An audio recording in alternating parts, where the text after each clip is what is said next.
મોરબીની અંદર નીતિનભાઈ પ્રજાપતિ છે, મારા સારા એવા વાંચક છે ને હું 7 વર્ષથી એમની સાથે જોડાયેલી છું.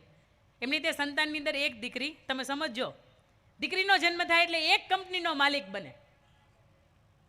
સંતાનમાં બીજી દીકરીનો જન્મ થાય, બીજી દીકરીનો માલિક બને અને વિદેશની અંદર એ પોતાના ટાઇલ્સના બિઝનેસ છે એ સરસ મજાના એ વેપાર એનો થવા માંડે. અને જ્યારે ત્રીજી ગર્ભાવસ્થા રહી ત્યારે પરિવારને બધાને એમ કે હવે દીકરો આવી જાય ને તો આ ઢકાઈ જાય. 2 દીકરીઓ છે ને તો એ સરસ મજાના ત્રીજો દીકરો આવી જાય તો ઢકાઈ જાય. પણ મા બાપને અને આખા એના મિત્ર વર્તુળને એમ કે સંતાન ગમે એ આવે, એનું સ્વરૂપ ગમે એ આવે, પણ એની અંદર જો બાળક મારું સુરક્ષિત આવશે અને કોઈ પણ જાતની અગવડતા નહીં આવે કે કોઈ પણ જાતનું એનું દવાખાનાનો ખર્ચ નહીં લાગે તો એની પાછળ હું 2,51,000 રૂપિયાનું દાન આપીશ. આ ચોથી જન્માષ્ટમી ગઈ 4 વર્ષ પહેલાં એમને ત્યાં ત્રીજા સંતાનની અંદર દીકરીનો જન્મ થયો.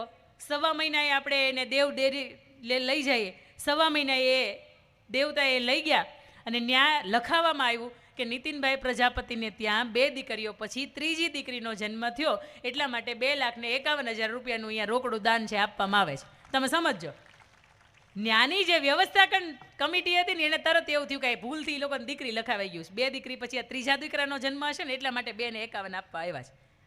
પણ એને તરત કરેક્શન કરાયું કે કદાચ તમે દીકરાની જગ્યા દીકરીનો શબ્દ ઉલ્લેખ કર્યો છે. અને તે દિવસે નીતિનભાઈને એના મિત્રો એવું કીધું નહીં, આ ત્રીજી દીકરીનો જન્મ થયો ને એટલા માટે 2,51 આપીએ. સાહેબ, આ ત્રીજી ઘરે દીકરીને જન્મ થાય છે ને તો એવા કેશના દાન અપાય છે. એના માધ્યમથી મારે તમને એ કહેવું છે કે તમારા ઘર કદાચ બીજી કે ત્રીજી હોય ને તો ચિંતા નહીં કરતા, એને ભાગ્યનું લઈને આવીશ. કારણ કે દીકરાના બાપની માથે મેં કરજ થતા જોયા છે, દીકરીના બાપની માથે એટલા કરજ નથી થતા મેં જોયા. કારણ કે એના કન્યાદાનની અંદર તો તમે 1,000 રૂપિયા આપો ને તો એ દીકરી કોઈ માંગણી ન કરે કે મારે તમારું આ જોઈએ છે ને ઓલું જોઈએ છે. બાકી દીકરાના લગ્ન થાય એટલે તરત એમ કે પપ્પા આપણે વરઘોડો તો આવો જ કાઢવો પડશે, આપણે શેરવાની તો આવી જ પહેરવી પડશે, આપણે લગ્નનો મંડપ તો આપણે ફાર્મમાં જ રાખવું પડશે, આપણે આટલાવાળી ડીશ રાખવી પડશે. પોતે ભલે કમાતા ન હોય કાંઈ, પણ બાપાનો ટકો કરી નાખવાનો. અને બીજી મારે તમને વાત કરવી છે, આ વ્યક્તિને તમે સરસ રીતે ઓળખો છો. એક પરિવારની અંદર ચોથી દીકરીનો જન્મ થાય, એના બાપુ છે એ થોડાક માયુસ થઈ જાય અને નાનપણથી અંદરથી દીકરી ઉછળતી હોય ને તો નાનપણથી એને એમ થાય કે આ ચોથી છોકરો થઈને આવી હોત ને તો સારું હતું. થોડીક મોટી થાય ને એટલે બાપુને એવું કે બાપુ તમે 3 બહેનો છે ને એની યાર તમે સરસ રીતે રહ્યો છો, પણ તમે મારી યારે કેમ, તમને મને થોડુંક એવું લાગે તમને મારી યારે ગોઠતું ન હોય એવું. એટલે તરત એને બાપુની અંદરની જે વ્યથાઓ હોય ને બહાર નીકળી જાય કે મને બેટા તારો ચોથો જન્મ થયો ને ત્યારે મને એમ હતું તું દીકરો થઈને આવી પણ તું દીકરી થઈને આવી. 6 વર્ષની 7 વર્ષની ઉંમરની અંદર એ દીકરી નક્કી કરી નાખે કે દીકરો માથાને વાળ કેવા રાખે તો કે બોયકટ રાખે, આપણે વાળ આજથી બોયકટ. દીકરો કપડાં કેવા પહેરે, છોકરો કેવા પહેરે તો કે પેન્ટ શર્ટ પહેરે, હાલો આજથી આપણે પેન્ટ શર્ટ. અને દીકરાનું મુખ્ય કર્તવ્ય શું તો કે મા બાપને સાચવવાનું. આપણે આજીવન લગ્ન નહીં કરીએ ને આપણે કે આખી જિંદગી એને સાચવશું. આ સ્ત્રી મોટી થઈ, અત્યારે એની 50, 55, 54 વર્ષની ઉંમર છે. એ કપડાં પણ એવા પહેરે છે, વાળ પણ એવા રાખે છે અને સરસ મજાના એના ગીત ઉપર તમે ને હું ગરબા પણ કરીએ છીએ. મેને પાયલ હે છનકાઈ અબ તો આજા તું એ જાય. એનું નામ શું છે? ફાલ્ગુની પાઠક. એના પપ્પાને ત્યાં ચોથી દીકરી, બોલો એને કંઈ ઘટ છે? આખી જિંદગી લગ્ન નથી કરે ને મા બાપને હાચવે છે.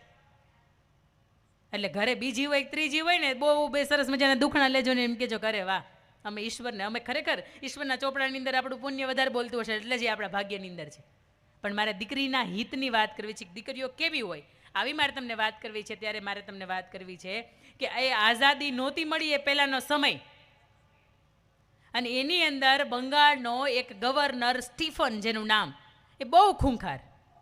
કોઈ પણ દીકરી બેન દીકરી સામે ઊભી હોય એટલે એના માથાથી લઈને એના પગના નખ સુધી એના શરીર ઉપર એ અવળી નજર નાખે, એ ટાણે ટાણે માંસ મટન ખાય. અને એ વ્યક્તિના જીવનની અંદર કોઈ સારો વિચાર નહીં, કોઈ એને સારી સલાહ દેવાવાળો નહીં. અને આવો એ ખૂંખાર જ્યારે માણસ, અને બધી બેન દીકરીઓને ખબર પડી કે આવા માણસને શું કરી શકાય, ત્યારે 14 અને 15 વર્ષની દીકરી સુનીતિ ચૌધરી અને શાંતિ ઘોષ બે નક્કી કરે છે કે આના પાઠ તો અમે જ ભણાવી શકીએ. તમે સમજો, આ 14-15 વર્ષની દીકરીઓની હું તમને વાત કરું છું. એ 15 વર્ષની દીકરીઓ છુપી રીતે બંદૂક કેમ ચલાવવાની એની ટ્રેનિંગ લે છે. આઝાદીનો સમય નહોતો, આપણને આઝાદી મળી એ પહેલાંની વાત કરું છું તમને. એ છુપી રીતે એ 14-15 વર્ષની ઉંમરની અંદર પોતે નક્કી કરે છે કે આપણે બંદૂક શીખવી જ કેમ ચલાવાય એમ. નાની રિવોલ્વર છે એનું નિશાન તાકતા શીખે. એ 6-1 મહિનાની અંદર એ શીખી જાય પછી એ મોટો ગવર્નર હતો એટલે એનો બંગલો હતો ને એની પાછળ કેટલાય બધા એના પેરદારો હોય ને પેરદારોની વચ્ચે જઈને એવું કહે છે કે અમારી શાળાની અંદર એક સરસ મજાનું નાનકડો એક કાર્યક્રમ રાખ્યો છે ને એટલે એની અંદર મુખ્ય મહેમાન તરીકે આવવાનું છે ને એવું અમે આમંત્રણ આપવા માટે અંદર જાય છે, અમને જવા દો. એ દીકરીઓ નાની હતી એટલે તરત પેલા પેરદારો જે હતા એને કાંઈ એનું ચેકિંગ કર્યું ને તરત દીકરીઓને કીધું કાંઈ વાંધો નહીં, જવા દો અંદર. પેલો પત્ર છે લઈને જાય છે, એ સ્ટીફન બેઠો હોય એટલે એને કહેવામાં આવે કે 14-15 વર્ષની દીકરીઓ તમને સામેથી મળવા માટે આવી છે. કોઈ સ્ત્રીની હિંમત નહીં કે પુરુષની સામે જાય, પણ આ બે દીકરીઓ એની સામે ગઈ હતી. ત્યારે સ્ટીફન એવું કહે છે કે આવવા દો, કારણ કે એ કેવા નજરનો તો મેં તમને વાત કરી દીધી.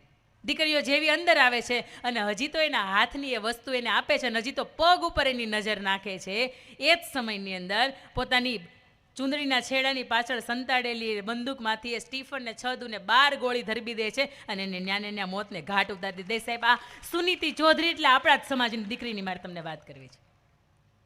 દીકરીઓ નાની સગીર અવસ્થા જેલવાસની અંદર, કારાવાસની અંદર બંધ કરવામાં આવે અને ઇતિહાસની અંદર પણ એ વસ્તુ સાક્ષી છે કે દીકરીઓના કપડાં ઉતારીને પેલી ચંદન ઘો હોય ને એના પટ્ટા ઉપર ખીલા ટાંકેલા અને એ પટ્ટે મારવામાં આવે છે ને તો એવું કહે છે કે નહીં, મારા ભારત દેશની અમે દીકરીઓ છે ને અમારાથી જે ખોટું થતું હોય ને ન જ જોવાય. ભારત માતા કી જય બોલતી જાય અને એટલી યાતનાઓ છે એ સહન કરતી જાય અને એ પછી જ્યારે આઝાદી મળે એ દીકરીઓને કારાવાસમાંથી બહાર કાઢવામાં આવે ત્યારે એ દીકરીઓ બહાર આવે છે અને એ ભણે છે. આ 14-15 વર્ષની દીકરીઓ તમને મરે હૃદયની અંદર એ વાત છોડીને જાય છે કે જીવનની અંદર કષ્ટ ગમે એટલું આવતું હોય અને એ વાત પણ સાક્ષી છે કે કારાવાસની અંદર જઈને અને અહીંયા તો 10માની સરસ મજાની પરીક્ષા હાલતી હોય અને 10માનું કેટલું સરસ મજાનું તમને ઘરનું એટમોસ્ફિયર હોય, તેમ છતાંય તેમ કહો કે આમાં પાસ નહીં થાય. કેમ થાય? મારે જેવું થયું હતું એવું. ત્યારે મને એમ થાય કે એક ઢાંકણી લેવાય, એની અંદર પાણી નખાય અને પછી આપણે એની અંદર પડી જવાય. કારણ કે આવા આસપાસના આપણા જ સમાજના કિસ્સાઓ એવું કહેતા હોય કે 14-15 વર્ષની 17 વર્ષની ઉંમરની અંદર પણ ભારત માની રક્ષા કરવા માટે જો અમે આટલું કરી શકતા હોય ને તો તમને તમારા પરિવારનો સમાજનો ને બધાને સપોર્ટ છે. ભણ્યા વગર ભેગું નહીં થાય. અને આ મારો ખુદનો અનુભવ છે એટલા માટે એ કહી શકાય. એટલા માટે તમારી વચ્ચે ઊભા હોત. 10માની અંદર ડબાન ડ હતા, 55.54% રિઝલ્ટની સાથે જો એવું ને એવું ગાડું આવેલું હોત ને તો હું અત્યારે કોઈ એકાદા ખૂણા બેન તમારે સાંભળતી હોત. પણ અહીંયા આવી શકાય એનું કારણ એ હતું કે એક વખત સમજાઈ ગયું કે આ ભણ્યા વગરનું ભેગું નહીં થાય ને પછી PhD સુધી પહોંચાણું. પણ વાત તમને હું દીકરી ચારિત્ર્યની કરું છું ત્યારે આ એક સુનીતિ ચૌધરીની વાત મેં તમને કરી. વાત નંબર બીજી મારે તમને કરવી છે. હમણાં દીકરીએ બહુ સરસ મજાની વાત કરી કે 12 વર્ષની ઉંમરમાં કદાચ મારો કોઈ બાવડું પકડી જાય તેને ખબર પડી જાય તો કોઈ 22 વર્ષની ઉંમરમાં કોઈક હાથ પકડે આડાવડું કોઈક નજર કરે ખબર ન પડે. મારે તમને એ કહેવું છે કે અહીંયા પાણીની બોટલ છે ને, આ પાણીની બોટલ, એક પાણીની બોટલ પડી છે અને એક બાજુ એક ઘીની બોટલ ભરી હોય. તમે સમજો, તમે પશુપાલનની સાથે જોડાયેલા છો, તમને બહુ સીધી ભાષાના હિસાબની અંદર ખબર પડે કે આ પાણીની બોટલની કિંમત કેટલી હશે. જવાબ આપો. 10 રૂપિયા, 5 રૂપિયા, ચાલો સમજ્યા 10 રૂપિયા. આવડી જ બોટલની અંદર અહીંયા ઘી ભર્યું હોય એની કિંમત કેટલી હોય? 100 રૂપિયા મૂકીએ આપણે, 100 ગ્રામ હમાતું હોય એટલે 1000 રૂપિયાનો કિલો રાખીએ. હા કે ના તો કેવું મને ખબર પડે તમે જાગો છો એમ. હા હાલો, આ પાણીની કિંમતની બોટલ 10 રૂપિયા અને આની કિંમત 100 રૂપિયા અને તમને કહો કે એમ કે આપણે એની એક્સચેન્જ કરવીશ. આ કે પાણીની બોટલ તારી ઘીની બોટલ મારી, તમે કરો. સીધો ગણિત ને, આ ન કરાય. તમારી દીકરીઓને કેવું છે કે તમારી કિંમત છે ને વધારે કિંમતી છે ને કોઈક પાણી જેવા આવે ને તમને એમ કે ખાલી જિંદગી એક્સચેન્જ કરવી ને ના પડે દેવાય કે ન થાય. કારણ કે આ ઘી સુધી પહોંચાડ્યું હોય ને એને ઘીને ખબર છે ને તમને ખબર છે કે આજ દૂધ દોયું છે 10 તારીખે, આજ રાત્રે મેળવું અથવા તો સવારમાં મેળવું, એ એક દિવસે જઈવું, એમાંથી છાશ માખણ થઈ, એમાંથી માખણ આપણે ભેગું કર્યું પિંડા, પછી અઠવાડિયે તમે ગરમ કર્યું અને એ આજ સોમવાર દોવાનું હોય ને એનું શનિવાર કે રવિવારે ઘી બને. આ અઠવાડિયાની પ્રોસેસમાં જ પાસ થાય છે. એટલે જ્યારે તમારું સત્વ હોય, જ્યારે તમારું ચરિત્ર હોય ને ત્યારે એમાંથી કેટલી મુશ્કેલીઓથી પસાર થયા હોય એ ત્યારે ઘી થયા હોય. અને કોક 2 ફદિયાને પાણી જેવા આવે ને એમ કે બદલી નાખવું ન બદલાય. અને બીજી મારે તમને વાત કરવી છે કે દીકરીઓ હોય ને તો એનો જ્યારે તમે ઉછેર કરતા હોય ને ત્યારે એના વાણીના વસ્ત્રોની અંદર અને એની ભાષાની અંદર ભારોભાર મર્યાદા રાખજો. હમણાં 17 Pro લોન્ચ થયો, સપ્ટેમ્બરનો મહિનો ગયો એટલે આઈફોનની સિરીઝની અંદર 17 નંબરનો ફોન છે એ લોન્ચ થયો. એ દીકરી છે ને એને સરસ મજાનો એના પપ્પા એને ભેટમાં આપ્યો. એટલે આઈફોન લઈને એનું કવર લેવા માટે દીકરી છે એ કવરવાળાને મોબાઈલની દુકાને ત્યાં જાય. દીકરીએ બરોબર એવું કે ઉપરના કપડાં છે એ અડધા પહેરેલા, નીચેના પગથી ઉપરના કપડાં પહેરેલા. એટલે દુકાનવાળો ભાઈ હતો ને આપણા વડીલો જેવો, તરત એને એમ થાય કે નહીં આ ખોટું છે ને એ ટોકાય. દુકાનવાળા ભાઈએ પૂછ્યું, બોલો બેટા શું કામ છે? એટલે તરત એ દીકરીએ ફોન બતાવ્યો ને એને એવું કીધું કે આ 17 પ્રો છે, 17 પ્રો, મને એનું કવર જોઈએ છે. તરત પેલા દુકાનવાળા કાકાએ પૂછ્યું, બેટા શા માટે એનું કવર શા માટે જોઈએ છે? તો કે મોબાઈલ છે ને એ 1.5 લાખ, 1.25 લાખની કિંમતનો છે, અને પડી જાય ને તો એ તૂટી જાય, અને સ્ક્રેચ પડી જાય, કંઈક કોઈ પણનો હાથ અડી જાય તો એ ગંદો થઈ જાય, એટલા માટે મારું કવર હોય ને તો એનું વ્યવસ્થિત રહે. અને તે દિવસે એ મોબાઈલવાળા કવરવાળા કાકા હતા ને એણે એવું કીધું હતું કે બેટા આની કિંમત તો કદાચ 1.25 લાખ રૂપિયાની જ છે, પણ તારી ખુદની કિંમત છે ને એ કરોડોની અંદર આંકો ને તોય ઓછી પડે. જો આને સરસ રીતે તું ઢાંકવા માટેની મથામણ કરે તો તારા શરીરને ઢાંકવા માટે તને ક્યારેય વિચાર નથી આવતો, તને કોઈ કહેવાવાળું નથી. અને તેથી દીકરીને સમજાય છે કે નહીં બરોબર છે, જો મોબાઈલને ઢાંકવા માટે હું 200 કે 500 રૂપિયા ખર્ચી શકતી હોય તો મારો આ દુપટ્ટો હોય ને કદાચ એની કિંમત એટલી બધી નથી હોતી. તમે ફાટેલા, તમે એક માર્કિંગ કર્યું કે જે પ્રમાણે ક્રેઝ હોય ને એ પ્રમાણે કંપનીવાળાએ બનાવે. ફાટેલા તૂટેલા કદાચ તમે લેવા જાઓ ને તો એ કેટલા રૂપિયાના આવે ખબર છે? 1000, 2000, 5000, 15000 એટલા રૂપિયાના કપડાં આવે, બ્રાન્ડવાળા હોય ને. તમે આખું આ મીટર તમે આખું ટાંકાનું કાપડ કપાવો ને તો એટલું બધું મોંઘું ન આવે. પણ તેમ છતાં એમ થાય કે 5000 ને ત્યાં લોકો બ્રાન્ડ સ્ટેટસની હમણાં વાત થઈ ને ત્યારે કે સ્ટેટસમાં મૂકવા માટે ગમે તો ઝારા કંપનીનું પહેર્યું છે. ફેર કાંઈ નથી પડતો, પણ તમારી અંદર તો કંઈક સત્વ હોવું જોઈએ ને. તમે બોલો ને ત્યાં પૈસા પડી જતા હોય તો એ ઝારા કામનું હું? તમારી અંદર કંઈક હોવું જોઈએ ને.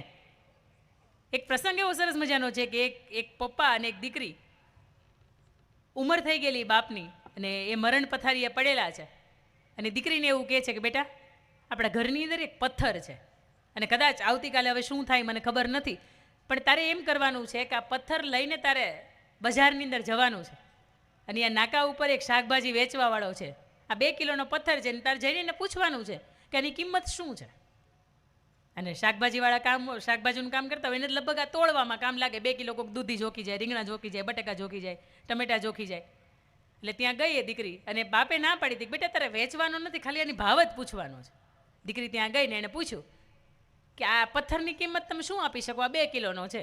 અને ઓલા ભાઈને બરોબર 1 જ કિલોનું તોલ માપ હતું, એની પાસે 2 કિલોનું કાંઈ હતું નહીં. એટલે તરત એણે કીધું કે આ પથ્થર મારા કામનો જ છે, પણ આ પથ્થરની કિંમત કદાચ હું અંદાજે 100 રૂપિયા આપી શકું. અને 100 રૂપિયા તો મને ઘણું વધારે લાગે, પણ દીકરી છું ને એટલે હું આપું છું.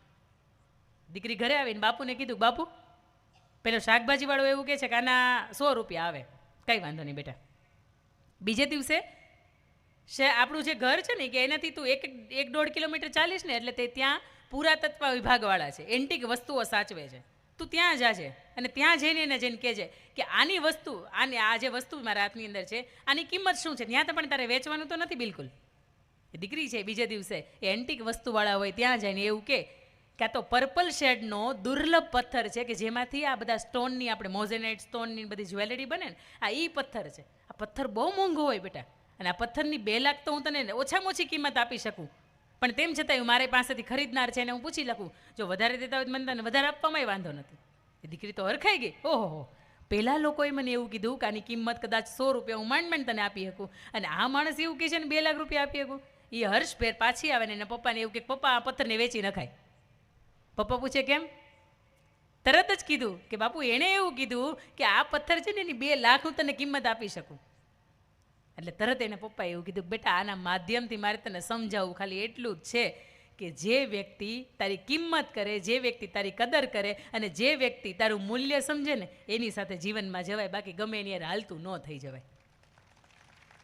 22-25 વર્ષની ઉંમર થાય ને એટલે એ આકર્ષણનો સમય છે, કોઈનાથી આકર્ષણ થાય. ફોનની અંદર કોઈ ખાઈ હલ્લો પૂછે ને એટલે એને જવાબ દેવાનું મન થાય. કદાચ એને 2-4 જવાબ આપો ને એ વ્યક્તિ તમને મળવા બોલાવે ને તો તમને મળવાનુંય મન થાય, કારણ કે એ ઉંમર એવી છે.